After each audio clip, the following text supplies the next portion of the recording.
of our world weighing upon us, we enter in. With the wonders and joys of our friends and families elating our spirits, we enter in. With the awe and enchantment of this creation dancing upon our senses, we enter in. Enter into this beloved community of connection. Draw strength from its past, find nourishment in its hope for the future. Build a new creation with the people next to you, behind you, in front of you, on the screen with you. By your presence, enter in and make this space a holy space, this time a holy time, and the world we all inhabit a holy habitat. Enter in.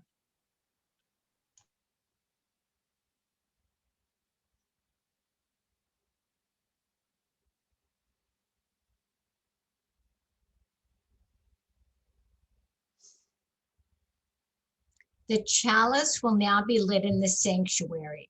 If you have your own chalice, please light it now too, and let us know that you've done so by typing in the chat at the bottom of your screen. This morning's chalice lighting words are by the Reverend Dr. David Brennan, Hymn to the Light. Our light is the light of the sun, keeper of all we love. Our light is the light of the earth, provider of sustenance. Our light is the light of all living things, life precious like our own. Our light is the light of each of us, bound together in need and hope. Our light is the light of the cosmos, keeper of all we know. Now, please join me for our unison affirmation. The word. Our reading this morning is Hyperbole Philosophy by Martin Pedler, who is an Australian journalist. When Superman the movie arrived in 1977, it came with the tagline, "You'll believe a man can fly." It was a promise of the then spectacular blockbuster effects that would lift actor Christopher Reeve off the ground. It was also an instruction, a demand. You must believe a man can fly. If you won't let yourself believe it, then what are you doing here? I've always found suspension of disbelief fascinating when applied to superhero stories. They're so intrinsically ridiculous, you never know when a reader's credulity will finally crack. And over the past 25 years or so, writer Grant Morrison has pushed superhero logic as far as anyone.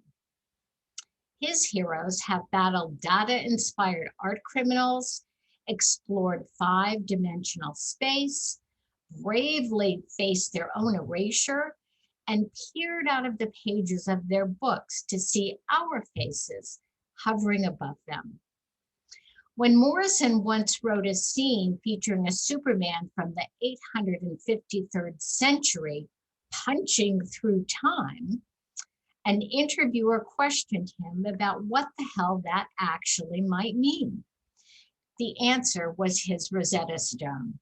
"It's just superhero poetry," he said. When we try to make superheroes more real with miserable backstories, awkward perversions, or armor instead of spandex, we ignore the fact that they already are real. They're happily living in what Morrison calls their paper universes. They're two-dimensional, tucked away in our comic book fiction, and as real as you and me. Comic books are the last defense against our world's mundane gravity or final crisis's anti-life equation.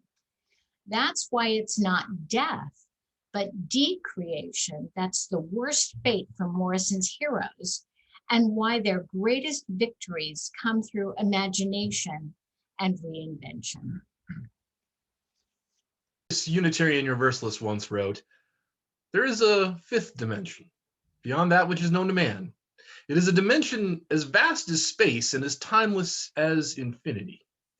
It is the middle ground between light and shadow, between science and superstition, and it lies between the pit of man's fears and the summit of his knowledge. This is the dimension of imagination. It is an area which we call the Twilight Zone. Rod Serling was one of us and a champion of the realm of imagination, which is our theme for the month of January. Much of what we experience every day is rather mundane. Reality, for the most part, conforms to our assumptions about it. There isn't much that surprises us most days. Sure, there's exceptions, and in fact, there have been exceptions recently. I never thought I would see an angry mob riot around the Capitol building. That was a pretty jarring experience. And conversely, who would ever have imagined a female person of color being sworn in as vice president? Both of those two events happened just this year, and 2021 isn't even a month old yet. As Groucho Marx once famously quipped, "I'm not crazy about reality, but it's the only place to get a decent meal." There's a lot to be said for staying in the here and now. Our wandering minds far too often conjure up all sorts of narratives and scenarios that might not actually correspond to what's going on out in the real world. But grounded in reality, the here and now, is an important practice for us in general, and for people struggling with anxiety in particular. And yet, the best spiritual insights are always paradoxes. What is true from one point of view may not be true from another. On the one hand, the Zen masters and Taoist sages remind us to be present in this moment, have our minds be like empty space. There's a flow, as psychologists call it, that involves mindfulness and movement. And at the same time, there is a place for imagination. Not that we believe in fairy tales or imaginary beings that can't be proved, but that our imaginations are tools that can help us in life. Animals, of course, can only live in the here and now. More than a few Zen masters and Taoist sages have envied them for that ability. And indeed, our ability to imagine things on other planets or the bottom of the ocean or what occurred in the distant past or what might occur in the far off future are all functions of our imagination. Imagination is what allows us to dream up new possibilities that are not right here in front of our eyes, a distinctly human characteristic. All of those skyscrapers in Manhattan were once merely drawings on an architect's table. The notion that he could and should be president occurred to Joe Biden when he saw the march at Charlottesville. It was a moment of imagination that became his call to serve. One of the ways we exercise our imagination is through entertainment. It's fun to imagine new places, new characters, and settings to see what they could do. This human impulse is the foundation for all literature. One of my favorite mediums for such entertainment, ever since I was a kid, have been comic books. Telling stories through sequential art is the earliest and most basic form of communication. It goes all the way back to cave paintings amongst our earliest ancestors. I fell in love with comics as a kid, reading them with my friends. I remember my friend was into Spider-Man and Iron Man, and I was more of a DC kid at the time. I loved Batman and Superman because of the TV shows I would watch after school. Now, of course, Adam West and George Reeves have long since hung up the capes and tights in my youth, but the stories they told lived on. Often they were morality tales that tried to teach kids values while opening them up to other planets and even other universes. I have a clear memory of reading about how Batman and Superman would team up together to try and tackle a challenge without compromising their values, such as not killing. Grant Morrison, a longtime writer for both characters, noted that Batman is always fighting death, while Superman is always fighting the impossible. As we heard in our reading this morning, it's Morrison who's the most eloquent on the notion of reality and imagination as a fifth dimension. That fifth dimension unlocks something hidden just underneath the mundane reality we normally experience. Echoing Rod Serling's monologue from that first season of The Twilight Zone that I quoted earlier, Morrison reasserts that imagination is the fifth dimension. Comics have often taken a cue from science. Quantum mechanics is a theory that there are numerous dimensions and parallel universes to our own. Grant Morrison, in writing about some of these parallel dimensions, made it so that the only way one parallel universe can know about another is through comics. The comic books in Dimension A are really the stories that are actually happening in Dimension B, channeled through the minds and stories of the writers. And what do we do with these stories? What do these stories tell us? They teach us about what it means to be a hero. Granted, not all comic books are about superheroes. In the past, they were about westerns and mysteries and even romance. Even today, publishers like Image put out comics that are about science fiction or film noir, spies, even horror. A little show called The Walking Dead started off as a comic book put out by Image Comics way back when. But even The Walking Dead has its moments when the characters are faced with a challenge and they're called to rise to the occasion. Individuals are faced with situations in which they have to choose between survival or their values. Different characters have to make key choices between those two, which makes it a compelling story. For you see, all comics are stories about us. They're stories that are inside our collective consciousness, as Carl Jung once called it. It's perhaps the main reason why it's hard to dismiss comic books these days. They are the source material for TV and particularly movies that have literally made billions of dollars. It's hard to dismiss that as just kid stuff. There's a moment in the movie Deadpool where one character makes a point. He says, "We are not heroes all of the time. You don't wake up a hero, brush your teeth as a hero, go to bed as a hero. There are only 3 or 4 moments in your life when you actually are a hero." Meaning there are key moments when you have to stand up for your values in the face of impossible odds to the contrary. I noticed some heroic moments recently in a rather peculiar place, the Republican Party. You may recall a scene that feels like it happened long ago now. This was before President Biden was sworn in, before even the storming of the Capitol building by right-wing insurgents, all the way back to those gloomy days when former President Trump was still insisting that he had won the election. Apparently, Trump used to call up state and local government officials and give them his version of Lyndon Johnson's The Treatment, work them over until they saw things from his point of view. One of the people on the receiving end of this was the Georgia Secretary of State, Brad Raffensperger. Raffensperger would not certify Georgia as a win for Trump, despite the insistence by the latter that he somehow mysteriously won. Of course, there was no evidence of this outside of Trump's own twisted mind. But here's the President of the United States pressuring the Secretary of State of Georgia to defy reality and go against the will of the people of his own state in a democracy. Trump's imagination did not conform to reality. What's more, Brad Raffensperger is a Republican. He stood firm and would not bend the pressure Trump was putting on him. Raffensperger stood up for the ideals of his country instead of caving to the pressure to conform. What was it that Dumbledore said at the end of a Harry Potter movie? That it takes courage to stand up to your enemies, but even more courage to stand up for your friends. Or to keep with the theme of heroes, Aunt May made the point in our video today, most eloquently of all. There's a hero in all of us that makes us human and keeps us noble. One that inspires the best in us to come out even when and if that means self-sacrifice. And when it comes time to die, accepts it with grace. Someone once said that Superman's best superpower was not strength or speed or heat vision. It was his ability to inspire people to live by truth, justice, and the American way, both inside and outside the pages of a comic book. It's why Captain America is worthy to lift Thor's hammer. Indeed, that is the point. To sneakily teach kids values and moral lessons that they might otherwise resist if they were put before them in Sunday school, which is part of why so many UU summer camps use stories like Harry Potter, Star Wars, or even the Avengers. These are morality tales that can be more compelling to kids at certain ages than the stories that appear in the world scriptures. And if you don't force them on the kid, maybe they'll actually pay attention. My boys are 11 and 14 and live in Dayton, Ohio. Dayton is a good-sized city surrounded by a lot of rural communities, but it also happens to be ground zero for the opioid epidemic in this country.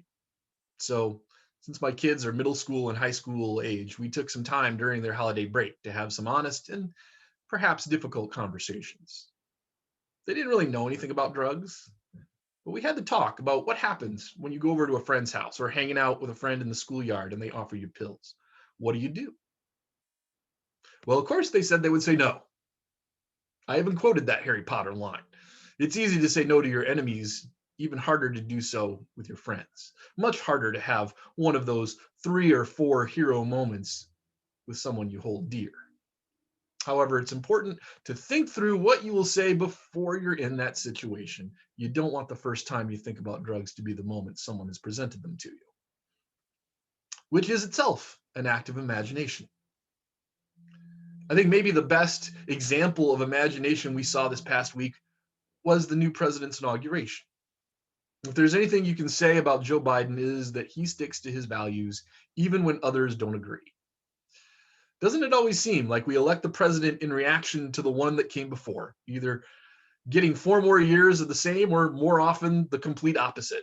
So Joe Biden is empathetic, experienced in government, committed to justice for people of all races, blue collar upbringing, and a man of vision, all qualities sorely lacking in his predecessor. Vision is something we talk about a lot at church. In order to have a vision, it requires imagination. Right now, reality is no fun despite a few decent meals along the way, Mr. Marks. We are angry and divided as a people. We are weaker, poorer, and sicker than we were 4 years ago. That's the world of the here and now. However, if we're going to get out of that predicament, we must first imagine our way out of it. Just as the architects of Manhattan's skyline imagined the soaring heights that it now claims, none of those buildings sprang up out of accident. Someone built them there on purpose. Just so, if we are to be unified as a country, we must first imagine what such a nation would look like. Martin Luther King called it the beloved community, which I mentioned briefly last week. The beloved community is a vision of a country that is equal, just, and free. It is a place where truth rather than alternative facts rule the day. Tradition and law are its foundation. However, we can't get there just by dreaming about it. We also need a way to get there. We need people to get us there.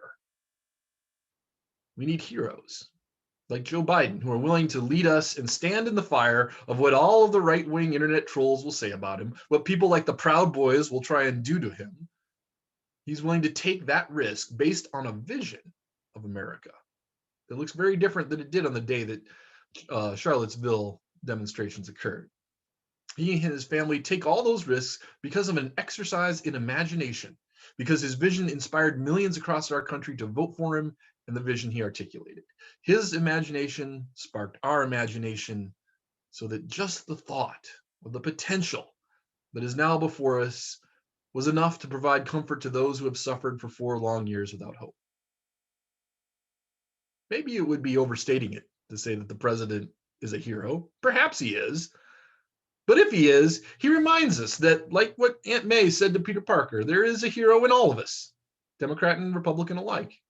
Anytime we stand up for what we believe in instead of caving into the forces that want to push us aside, then we are a hero. The comic book writer J. Michael Straczynski once put these words into the mouth of Captain America. It doesn't matter what the press says. Doesn't matter what the politicians or the mob say. Doesn't matter if the whole country decides something wrong is something right. This nation was founded on one principle above all else, the requirement that we stand up for what we believe no matter the odds or the consequences. When the mob and the press and the whole world tell you to move, your job is to plant yourself like a tree beside the river of truth and tell the whole world, no, you move. Always listen to Cap. May we have the moral integrity when the time comes so that we too can enter the 5th dimension of imagination and be the hero that lives inside us. I love you. Go in peace. Amen. That which is worthy of doing, create with your hands. That which is worthy of repeating, speak with a clear voice. That which is worthy of remembering, hold in your hearts. And that which is worthy of living, go and live it now. Amen.